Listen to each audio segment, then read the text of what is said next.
Hey guys, so I'm here with a quick video just to show you what I read in the month of May and also to do a June TBR. This is my first sort of face-to-face video for book reading, and so let's get started. So in May I actually surprised myself and read 9 books. Now one of them was a graphic novel, so that, you know, explains a little bit of it, and the other part is that I had surgery in the middle of May, so I've had a lot of spare time.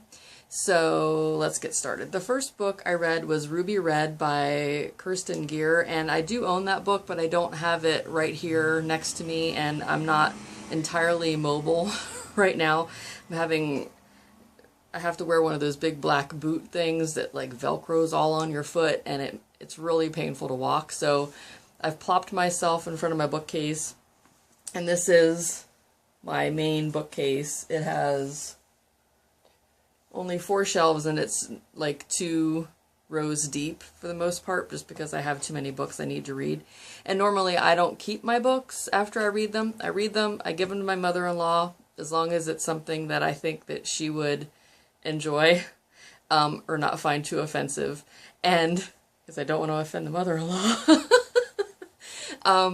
And then she gives them back to me, and I put them in a box in our garage waiting for a garage sale. So that's what I do. So the first book was Ruby Red. I did order Sapphire Blue to continue with that series because I did really enjoy Ruby Red. I like that whole sort of world that they're in, and that they go back and forth between. I love the old house and the descriptions of where they're living, and I've always had a love of old big houses. So next I read The Hiding Place by David Bell, and I had started this one before and was just reading a little bit of it at a time, basically when I was in the bathtub. And yeah, this was actually one that I had bought my mother-in-law as a gift, and she read and then gave to me, and she doesn't keep her books either, so she gave it to me so I could just read at my leisure. So I finished that one up. So I didn't read the whole book in May, but I did read a good part of it.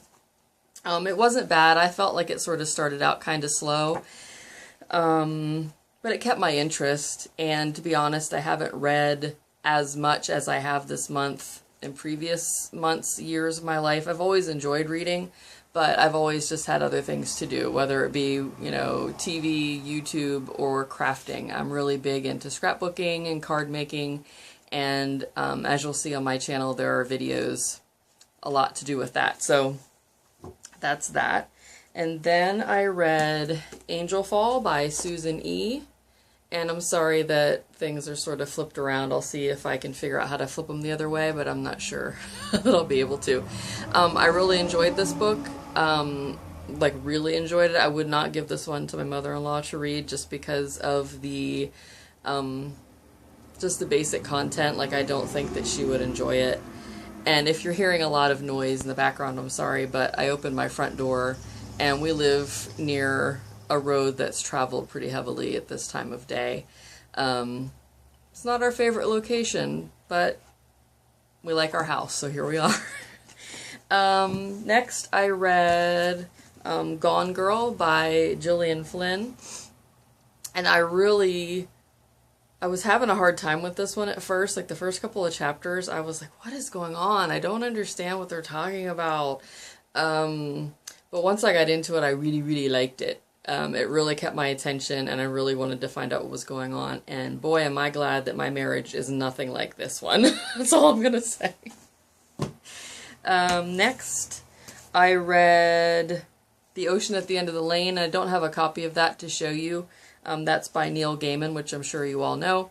I got that from the library, as I had been looking to order it, and I just couldn't see spending $10 on a book that was only a couple hundred pages long that I knew I wasn't going to keep anyway. I know that sounds weird because I buy all these other books and then I throw them away, but I don't know.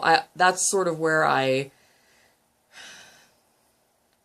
broke down and went back to the library. I know that sounds weird. Like, I don't have anything against the library, but I'm kind of like a germaphobe, and I'm kind of freaked out about other people touching the books. Gosh, I shouldn't tell you this. But anyway, So when I bring home a book from the library, I Clorox wipe the cover, and I would never ever read a library book in bed. This just creeps me out. I don't know. Introduction to my strangeness. But even if I buy a book at like a store or something, I wipe it with a Clorox wipe. But those I would read in bed. It's just that you don't know where the library books have been.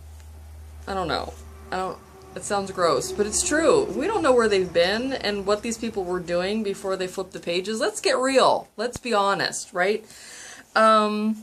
Next I read I Am the Messenger by Marcus Zuzak, and that was also from the library, and that I would say has been possibly my favorite book in a very long time. I flew through that. I loved it. The ending, I loved it. I loved everything about it.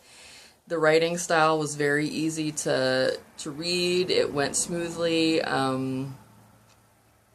It kept my attention.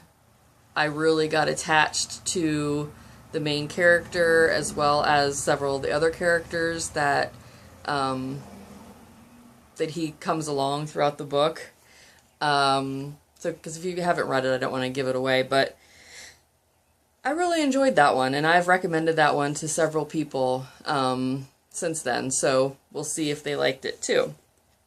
And then next I read my first Agatha Christie book, and Then There Were None, and this was on a recommendation from Amanda in PA here on YouTube. Hi Amanda. And yeah, so I tried this, I read it. There were moments where I thought, oh, I don't know if I like this, but I really did. I really did like it a lot. So thanks Amanda for that recommendation. Then I read Anya's Ghost, which was the graphic novel that I talked about, and that was also from the library. I didn't really care for that one very much, so I don't know if it was just that book or if graphic novels aren't my thing. But there you go.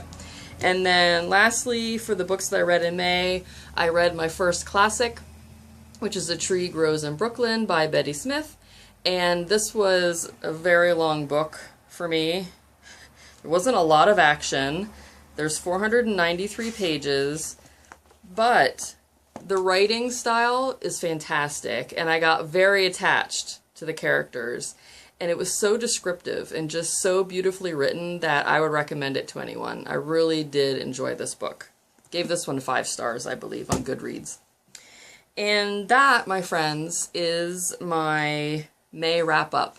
And I think just because of my camera, I think I may just do a separate video for my June TBR, because I don't want to run out. So, thanks so much for watching.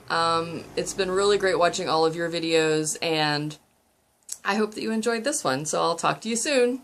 Bye!